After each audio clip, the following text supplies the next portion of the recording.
And welcome, ladies and gentlemen, to a very, very, very special edition of Michaela Loves Gymnastics. Y'all be getting a lot of content over there on the YouTube this week. But today, Gymcastics ran an interview with Tasha Schwikert and a young lady named Josie Lerner. And they had a great NIL conversation. Now, for those who don't know, Tasha Schwikert was a 2000 Olympian and a 2004 Olympic alternate. Tasha Schwikert also was the two-time national champion. Tasha Schwikert was also a two-time NCAA national champion with UCLA. After her illustrious gymnastics career, Mother went on to become an attorney. She's a wife. She has children. Her husband was an NBA player for a few seasons. And on this episode of Gymcastics, they decided to break down their opinion of the NIL. Now, Tasha Schwikert is one of my favorite gyms of all times. So I want to clearly put this out there. I am not bashing Mother. I am not talking badly about Mother. I am simply disagreeing with what she said on this show. So if Tasha Schwikert ever comes across this blog, just understand I love you down. I just thoroughly disagree with everything that you said on this program, okay? So I'm going to get something to drink, and we're going to start a great NIL conversation. Only on... Everybody, and welcome to another episode of Michaela Loves Gymnastics. And welcome, ladies and gentlemen, to another edition of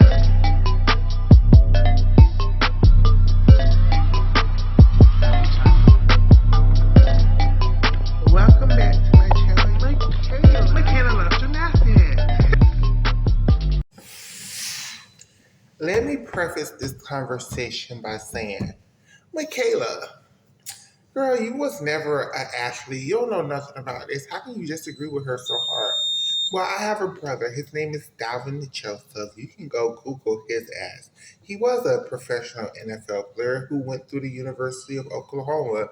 So I have thorough information on the other side of this conversation or whatever. So like I said in the opening, I'm not bashing Tasha. I'm not bashing this young lady. Jessica, you know I love you, girl. I'm not bashing you, child. You know you my Judy girl. All I'm saying is I clearly disagree with the way this conversation went, and I think we need to have an open conversation as the fans about this, because this has implications bigger than just the conversations they're having here, okay? And we're going to actually hit the story with this one story. We're hitting the bait.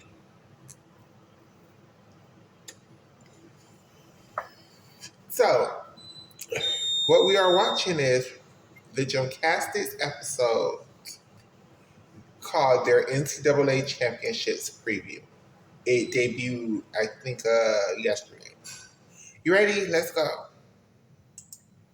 Half of their kid and asking for, hey, if you want to talk to my kid, I'm going to need $50,000, or like I'm going to, this amount of money. And that is so sad, right? Because the kid obviously wants an opportunity with whatever school that their parents are talking to, but at the same time, that is the most shady way to go about it, right? And then so the parents profiting off the kid.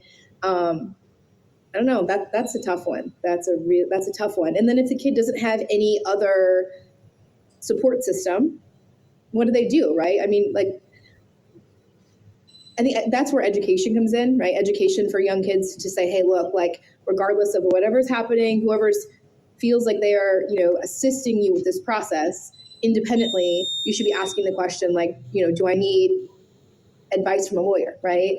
When talking to schools and talking and engaging in NIL deals, like, do I need an accountant? Do I need a CPA? So that's hard though, right? Because they're assuming that their parents would be handling those things for them.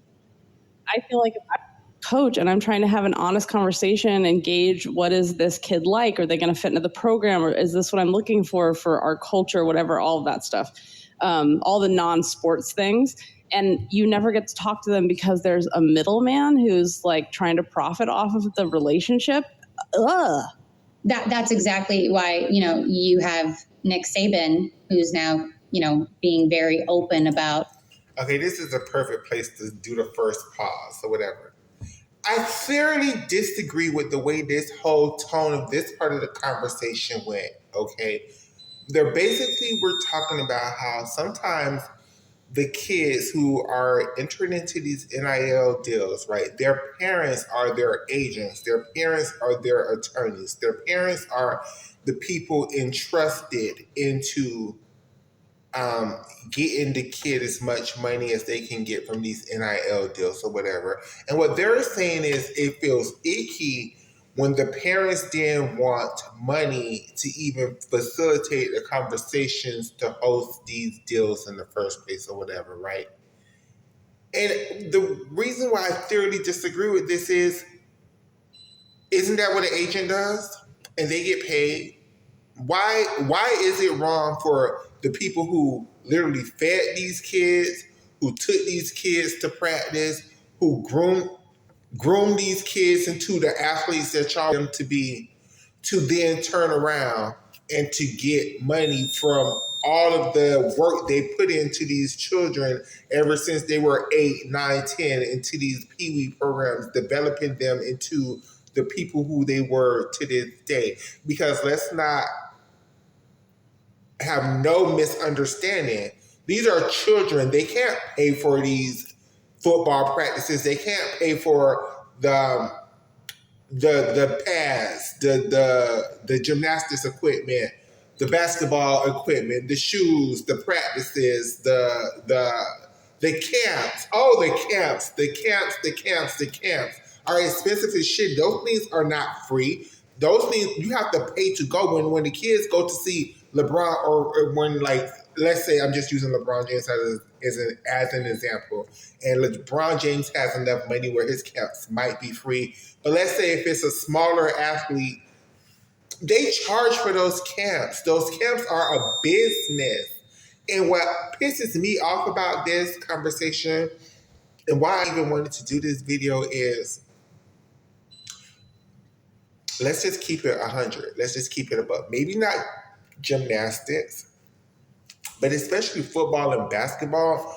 Most of those players that they're talking about are Black, right? Or Latino, definitely like baseball and soccer, or whatever, Latino. Them people are not rich. Them people do not have time. So what? So they can't afford their attorneys in the first place. They can't afford their accountants. They can't afford this, that, and the third. So they have to do all this on their own. To facilitate these meetings with these people, they have to take time off of work. They have to do this. They have to do that. And they have to pay to go to these things too. Why shouldn't the parents be treated as agents and be getting a piece of the money? I 1000% disagree with that. I 1000% disagree with that. Now, do I feel like some parents take advantage of their role? Absolutely. Absolutely. And that's a thing. That's always going to be a thing. That's a thing with Hollywood, with gymnastics, with football, with basketball. Parents doing too much is always going to be a thing. But what y'all aren't going to do is act like the parents sacrifice. If everybody else is getting paid in the situations, why shouldn't the parents? Everybody else get the profit off of the people they literally birth talents. Why shouldn't they? But no, y'all schools like to sit up there and tell these athletes, oh, y'all shouldn't support y'all families. Y'all should come in. But y'all should donate back to the school, because we the ones who got y'all to this point, right? We the ones who turned you to professionals, right? And then y'all teach these athletes, especially these Black boys, to fuck your family. What your family did, that was your family. They were supposed to do that, right? They were supposed to take you to these football practices, and they were supposed to spend $10,000 for these camps or whatever. And they're supposed to be grateful that they did all of this for you and you became successful, right? But then when it comes to the school, no, you're supposed to be an alumni. You're supposed to turn back. You're supposed to donate to stuff, and you're supposed to give money back to the school. It's like, fuck that. And the bigger conversation is, and we're going to talk about that, is this is why I don't trust former gymnasts to be in leadership positions with USA Gymnastics. We're going to talk about that in a second. Part two. Now, this next part of the video, they're going to start talking about Nick Saban, right? And they're going to big up Nick Saban like he's the greatest college football coach of all time, or whatever. But I'm not saying he hasn't won a lot of championships for Alabama, but I'm from Miami, and I remember when Nick Saban was the head football coach of the Miami Dolphins or whatever, and he was up there on TV every day promising Miami, oh, I'm not going to leave y'all. I love Miami, and I can't wait to build a better program in Miami and win y'all a championships. And then the University of Alabama offered him a shit of money, and he left Miami. He said deuces bye to Miami in a heartbeat. So this is the same Nick Saban they're going to big up and sit up there and saying like, oh my God, I have to pay the kids money, and I don't like that. And that's some very slave master ass shit to me. But let's listen to this part of the conversation. All the non-sports things, and you never get to talk to them because there's a middleman who's like trying to profit off of the relationship. Ugh. That's exactly why, you have Nick Saban, who's now, being very open about one of the big reasons he left Alabama. And he's just over this new world that we live in. He's like, I'm here to listen. He's here to win national championships. Okay, let's be honest, right? Let's be honest. He wants to win a national championship, and I get that. But there is a huge component of like developing these kids and creating a team. And pause. I had to pause it right there because that's the shit I'm talking about. That slave master mentality. It's like, why does Nick Saban get to make millions and millions of dollars off of these kids' talent? And that's the shit that nobody ever acknowledged when they have these NIL conversations. Everybody else get to make millions and millions of dollars off of these kids' talents. And what do y'all offer these kids? A motherfucking scholarship. And later on in this conversation, they're going to talk about how the kids can't even show up to practice. Well, if the payment for the kids playing in y'all schools is an education, these kids can't go to classes because they're so focused on them training for football, training for basketball, training for gymnastics. They're not receiving an education also. Let's not call a thing a motherfucking thing around here. And this is why this conversation pisses me the fuck off like it does. Once again, I'm not trying to disrespect y'all. I'm just, talking. It's such a one-sided thing that y'all are doing.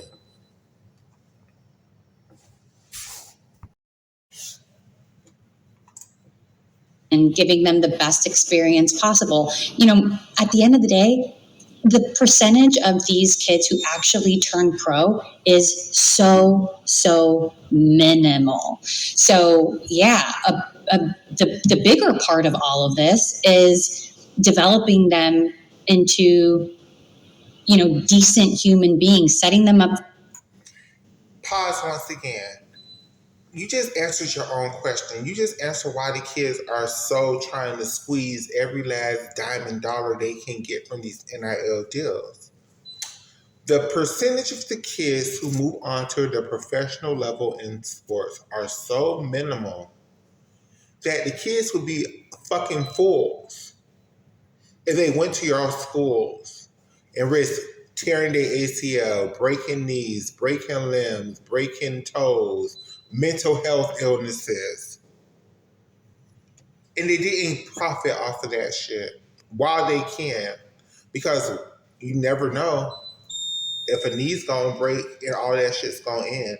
You never know in gymnastics. Well, gymnastics college is towards the end of your career, typically for the women at least. You never know what's gonna happen. You never know what's gonna happen. So the kids will be fools not trying to gather everything that they can gather while they can gather it. Let's continue. up for the future. And unfortunately, as he's been very vocal about the last couple months, like that's just kind of gone. And it's been replaced with, conversations of how much money can you get me? So yeah, we saw the best coach arguably of all time in college football bow out because of this. Good riddance. Good riddance to any coach. Good riddance to any athletic program. Good riddance to anybody whose mindset isn't trying to get these kids as much money as they can, because these kids are help winning your school championships.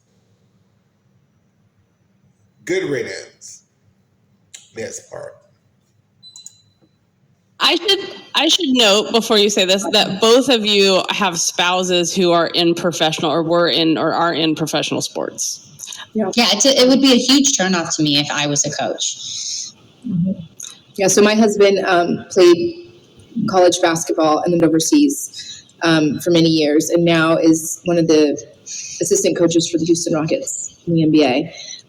But he did coach in college for 1 year before he, in the middle of his NBA coaching. So he went MBA, went to college at the University of Oregon to coach for a year basketball, and then came back to the NBA. But he's still very much involved with college coaches, and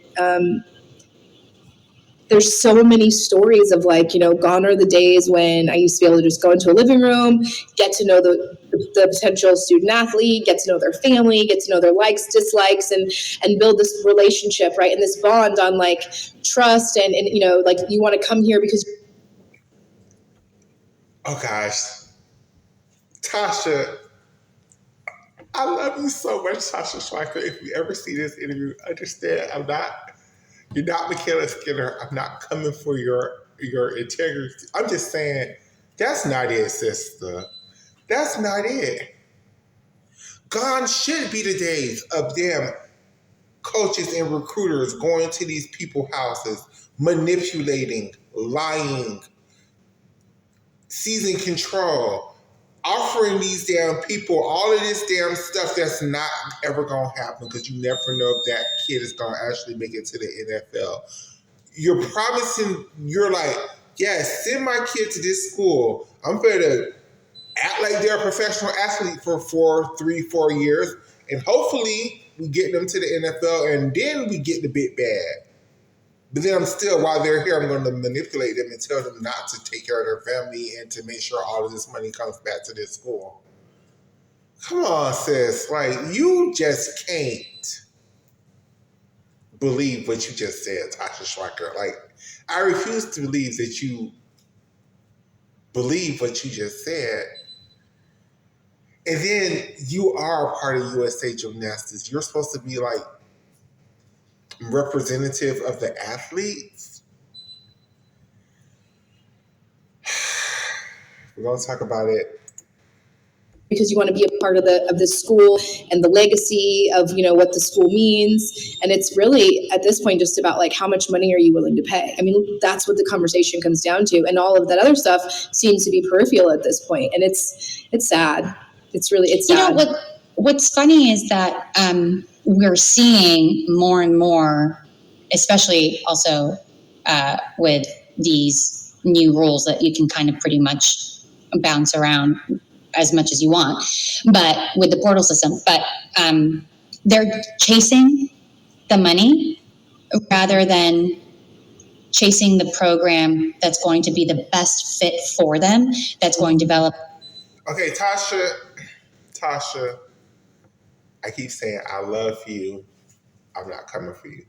But this lady here, this white lady, I don't have to say anything to her, and she's pissing me the fuck off. Because why shouldn't they chase a fucking bad bitch? They're only in these schools for 4 years, so they only have 4 years to make as much money as they possibly can. So why not jump around schools? Why not go to a school that you can make more money and possibly win a championship with if they want you and they're offering you the coins? Would you stay at a job? Would you sit up here and be on Gymcastics working for Tasha's law firm if Tasha wasn't giving you the coins that you felt like you deserved, girl? Like, come on. Like, come on. Don't. Tasha, get your friend, girl. Tasha, Jessica, get y'all friend, because she's pissing me off. Let's continue. Develop them as an athlete, as a student, as a human being. And at the end of the day, that doesn't serve them at all. Now you're 2-3 years into your college career, and how much have you played? And what's the end goal? Is the end goal to fill your bank account? Yes, that is the end goal, is to make sure my bank account is fat as fuck. Make sure my bank account is on obese, bitch. Yes, that is the end goal. Yes. That is the end goal. Yes, my dear. Yes, Josie. Yes, that is the end goal, to make sure that the bank accounts are fat. The bank accounts is on obese, bitch. The bank accounts are on obese. Yes, that's always the ending goal, to make sure the bank account is on obese, bitch. Once again, would you be working for Tasha Schwikert Law Firm if Tasha Schwikert wasn't paying you to make sure your bank account was on obese, girl? Like, let's not call a thing a thing, right? And this is giving very so much master. This is giving very so much master's bidding. You're saying that, oh, you have to do all these NIL deals. How much have you played because you're in the transfer portal or whatever? Well, how much education have they gotten? How many hours in the classrooms are they getting? Let's call a thing a thing. How many hours in the classroom are they actually sitting there getting education? Very few. So if the payment for going to play for this school is gathering the education, they're not getting that. They're not getting that. So why not get the thing that's going to enhance and make sure they have a good life for the rest of their life, which is the coins, the coins, the coins, the coins, the coins. I hate a bitch who gets on these things and want to play intellectually stupid. And for this lady to sit up here and act like she can't understand why these people who are broke, who are poor, who are not coming from, who are establishing generational wealth for themselves and their families, why they're not going into these situations trying to gather every coin that they can. Pardon me, and I'll be right back. So I've been snapping a lot in this video. So halfway through the video, let me apologize to Josie. I know I've been saying bitch and all this other shit. I don't mean it. That's just the way I talk from South Florida. Forgive me. And this next part of the video, I'm going to stop trying to pause the video so much because I'm not trying to make this video an hour for this 10-minute long interview. And I am going to let it play a lot more. And then towards the end, we're going to talk about why we should not trust former gymnasts to be in leadership positions for USA Gymnastics. I hate to say that, especially about somebody I love so much like Tasha Schwikert. Are y'all ready? I'm ready. Let's do it. Let's go. For a couple years. What do you think needs to happen with regulating enforcement, with NIL? Because you see all the crazy shit. It's a good one.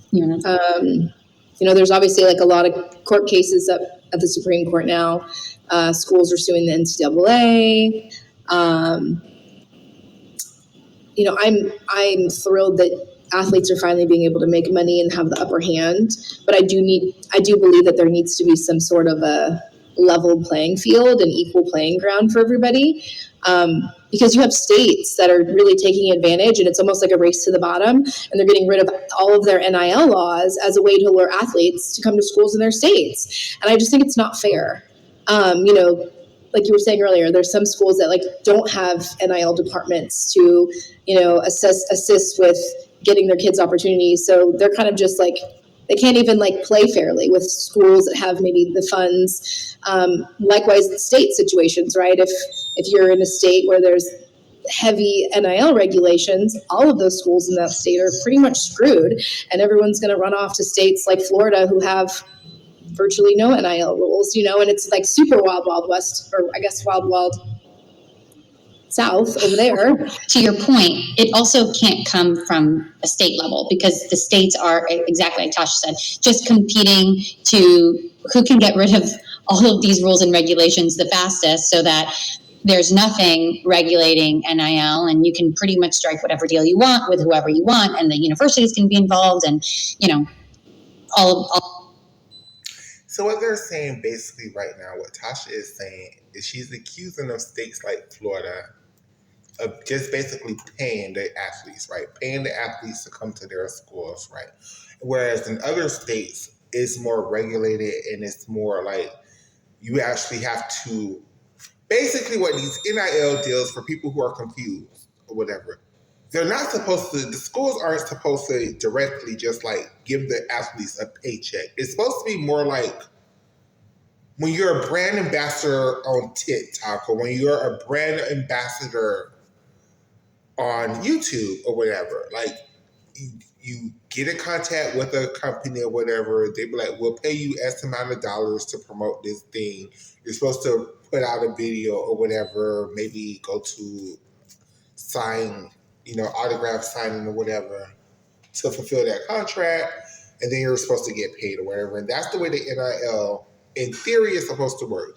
But in some states, they just straight up like, bitch, you ain't got to do shit. Here go $50,000. Come do gymnastics for the school or whatever.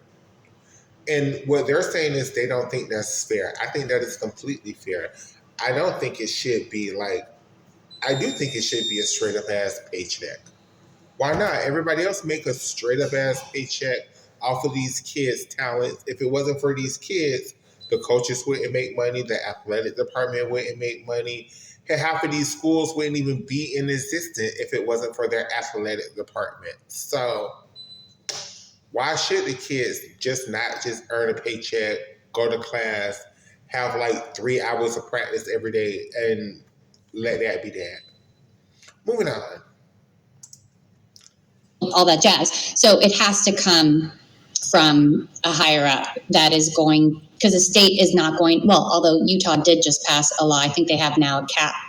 I think it's like a $600,000 cap on agreement, and then you have to get the school involved, something like that. So that's the first time I see a state pass a rule that actually is to their detriment rather than their benefit. They actually tried to put guardrails in place, which was so nice, but it's really going to hurt them in this landscape where people are trying to get to deregulate as quickly as possible. So the regulation is going to have to come from the top, whether it's the NCAA and they get an exemption from the federal government, or it's from the federal government itself. The regulation is going to have to come from a higher up. You're just not going to see it from the states. Not every state has the heart of Utah. We're seeing now, student athletes looking to unionize. We've seen like Georgia, their athletic department is completely a separate entity now from university, which is unique, and we'll see where that goes. A lot of interesting stuff. I think, at some point, labor laws may get involved, right? If student athletes become employees. It's bananas out there. Can you imagine if the labor laws are put in place? Everyone's going to jail. Everyone. But why aren't the labor laws put in place now? These kids work for the school already. Basically, it's wrong for them to get. The whole part that I want to get on that is baffling to me. Hearing a former gymnast and an actor turned lawyer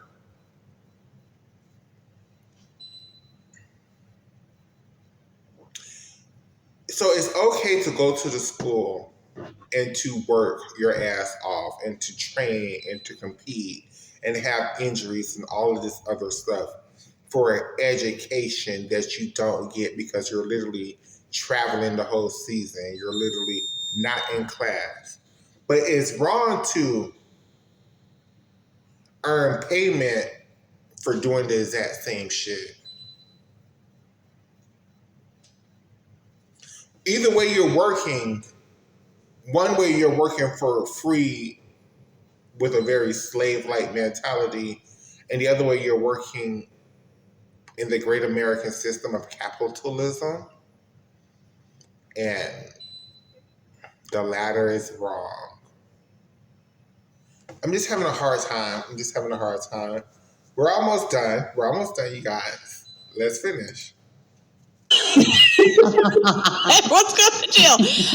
We're going to be like, time for a lunch break, time for a break. With NIL now, we're seeing more of that. Tasha.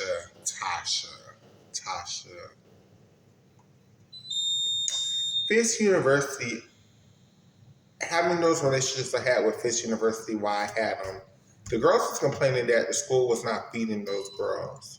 So maybe if labor laws was in place, the girls would actually be able to eat. Like, that was not... You went to UCLA. UCLA is a very prestigious school. UCLA is a very wealthy school.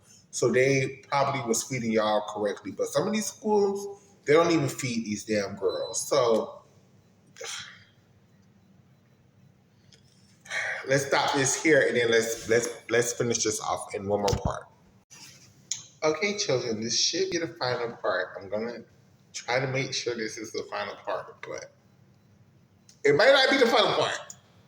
That dynamic, right? Where it used to be just a traditional coach and athlete, and that's the dynamic, and now it's like, oh, coach, I'm not going to be at practice because I have an NIL deal, but coach is not in school are not allowed to, they have to be hands off because they're not allowed to prohibit NIL deals, and so they kind of have to just live with that.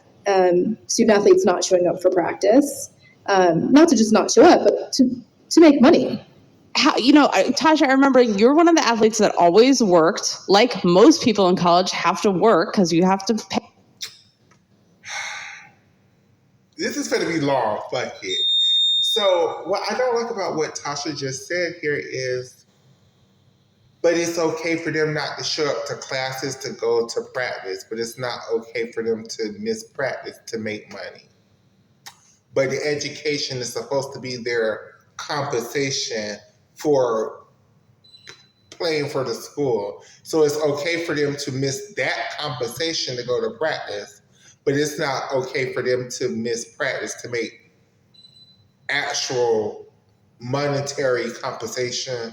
Like, that's just some bullshit to me, Tasha Schwikert. I love you dearly, girl. Please don't hate me. I love you so much, Tasha Schwikert. Don't hate me, girl. I love you. Don't hate me. I just thoroughly disagree with you right now.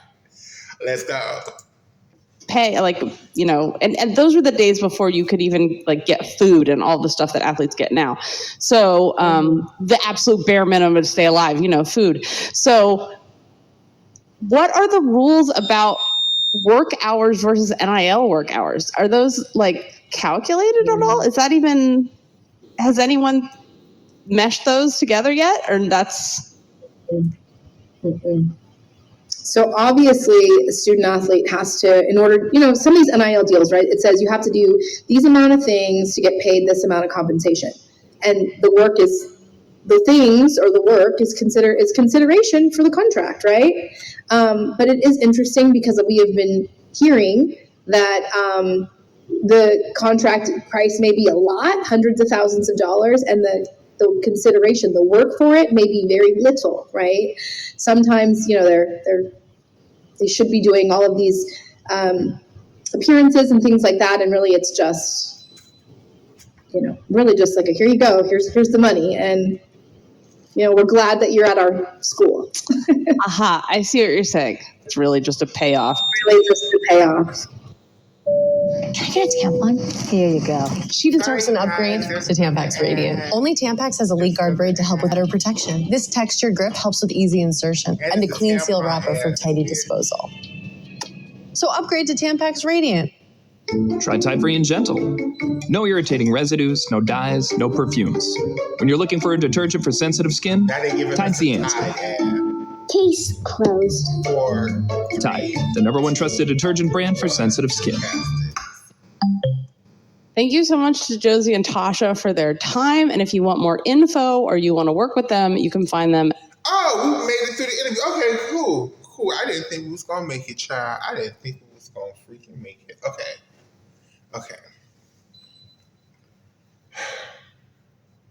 They have their opinions. I have mine. So, y'all know what my opinions is. I feel like these people should dog these schools out and make every fucking penny that they should, because guess what?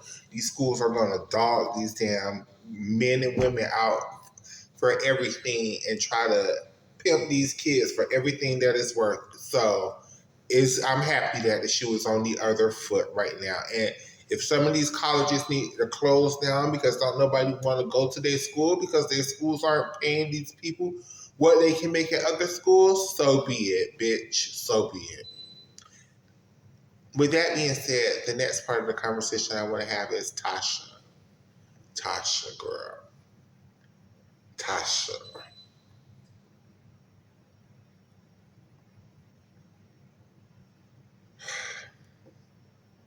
I'm not saying you are a lawyer, right?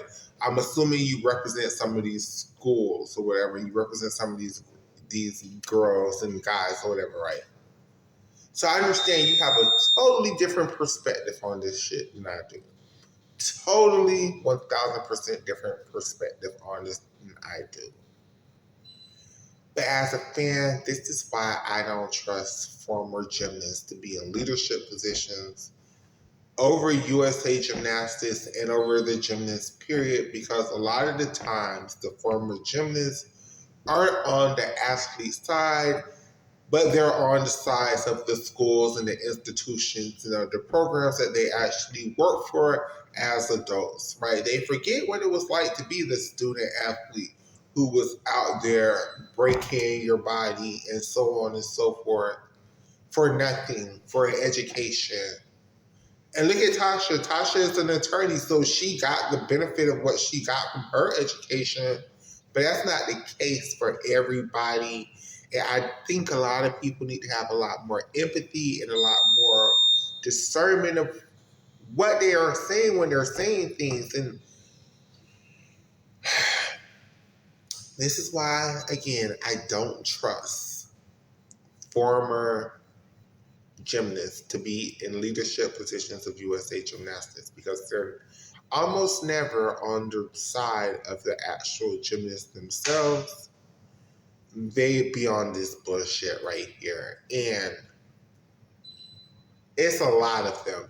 And then the ones that are on the side of the athletes, USA Gymnastics never ever gives them any kind of opportunities. This is why I side-eye when USA Gymnastics hire former gymnasts for anything, because I'm like, oh, damn, this girl must be on the side of the bullshit, because everybody else who have been speaking out against their asses, they never hire their asses for shit.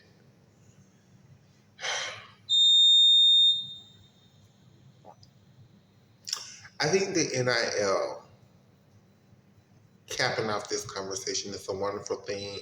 I think it's giving the athletes, especially the gymnasts, because, we're a gymnastics platform. So, yay football, yay basketball, yay baseball, yay soccer, yay hockey, but we're talking about gymnastics. I think especially for the girls, especially for the girls who the Olympics aren't necessarily their pathway in life, it's giving them opportunities to, while they're in gymnastics for these 4, sometimes 5 years, to make a living, to build a nest egg, to build something, so when they get done with gymnastics, they're just not out here lost and confused and don't know what to do with themselves, like so many of the former gymnasts were.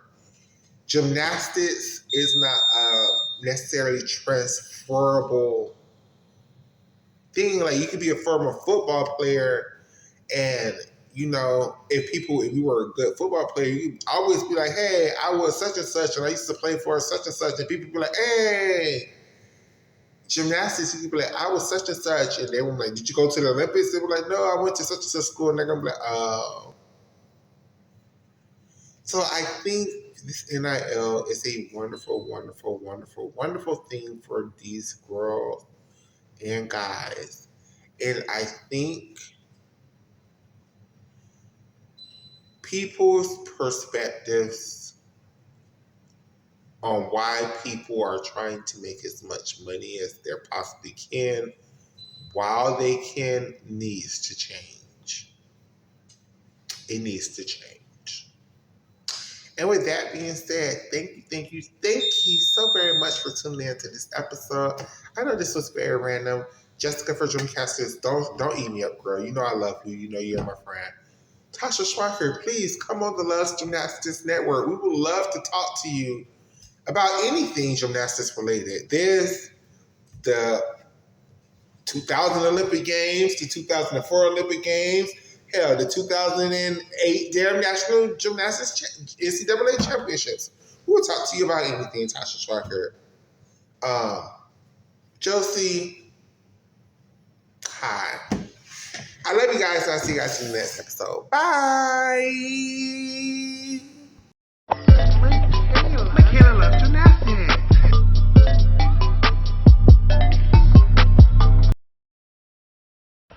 And welcome, ladies and gentlemen, to another edition of